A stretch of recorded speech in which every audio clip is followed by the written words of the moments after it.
told your friend you're not okay? And tell me what's wrong and why you never said you felt that way. Guess you're trying to stay strong. Hi everyone, welcome back to my channel, or welcome if you're new here. My name is Hiba, and here on my channel I cover recent missing person cases. If you're into that type of content, go ahead and subscribe. I would really appreciate it. Speaking of subscribers, I can't believe there are almost 3,500 of you. For those of you who have been around a while, you might remember that I was surprised to reach 50 subscribers, and then 100.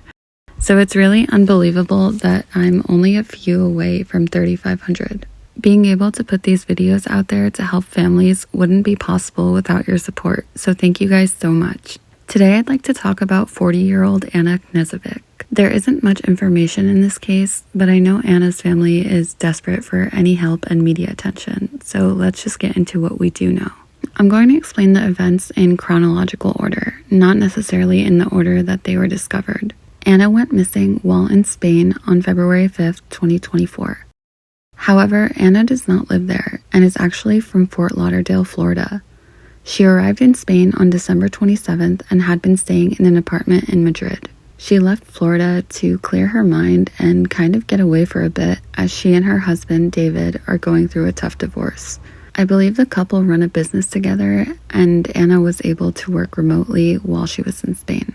Things start to get concerning on Friday, February 2nd. At around 9:30 p.m. that night, a man wearing a helmet went inside Ana's apartment building and spray painted over some cameras.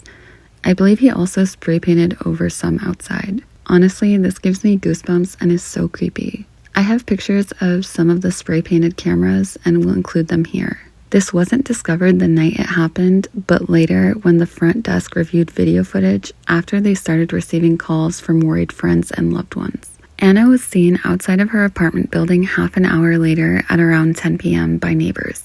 According to friends, this was odd because Ana does not usually leave her apartment that late at night. I believe she also told a friend that she wouldn't be going out because it was too cold. So why would she be outside?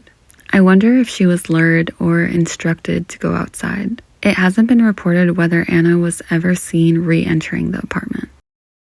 The following day, February 3rd, at least 2 friends or family members received a text message from Ana. The text said something like, "I met someone wonderful. He has a summer house about 2 hours from Madrid. We are going there now, and I will spend a few days there. Signal is spotty. I'll call you when I get back. Yesterday after therapy, I needed a walk, and he approached me on the street. Amazing connection, like I never had before." Right off the bat, something was off, and her loved ones were immediately alarmed. First, this was unlike Ana. She wouldn't do something like this with someone she just met, and even if she did, she wouldn't be out of touch. The second thing that sent immediate red flags are the texts themselves. The ones sent to her family were in Spanish, but according to her brother, it didn't seem as if a fluent Spanish speaker had sent them. In fact, it seemed as if someone had used Google Translate to write the messages. It's also possible that it was a different dialect of Spanish. Ana is Colombian, but if the person who sent the messages was from Spain, for example, the dialect could be different. One of her friends, Sana, responded to the text, voicing her concern. She asked Ana to share her location, but Ana never responded and her phone was turned off. So like I said, her loved ones were immediately alarmed. So much so that on February 4th, the fire department was sent to Ana's apartment to conduct a wellness check.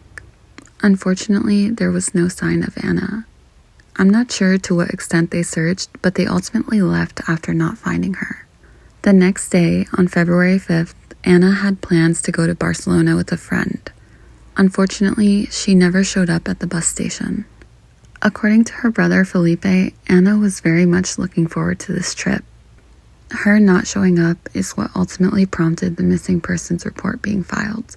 I spoke to her on the phone, and she really was looking forward to that trip to Barcelona, and she had tickets and everything.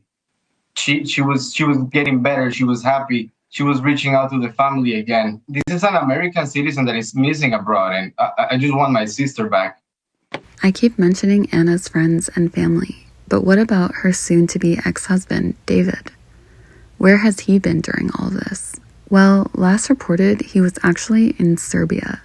Ana's friend Sana, who I mentioned earlier, flew to Spain on February 8th to assist with the search.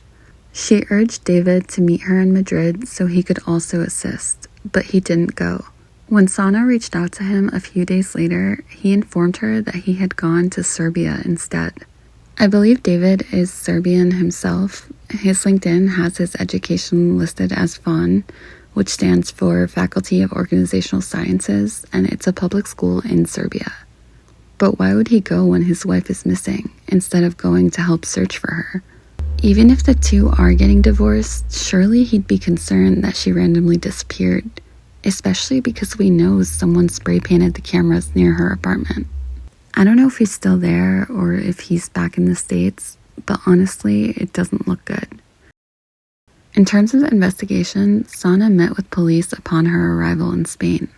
Unfortunately, they informed her that a judge had denied their request to access Ana's apartment and phone records because she could just be a missing person. I'm assuming this means that they aren't really concerned or maybe think that she could be voluntarily missing. I'm hoping that this has changed since we know that the FBI is now involved. Aside from that, there hasn't been much information or updates. Her brother Felipe insists that more should be done, especially by American authorities. My heart breaks for Ana's family and loved ones. Having someone you love go missing is devastating, but having it happen in another country can make things even more complicated. I'm really hoping and praying for answers soon, and for Ana to come home safe. If you have any information at all, any contact information I find will be in the description below, as always. Thank you so much for watching this video and for listening to Ana's story. I hope to see you in my next one.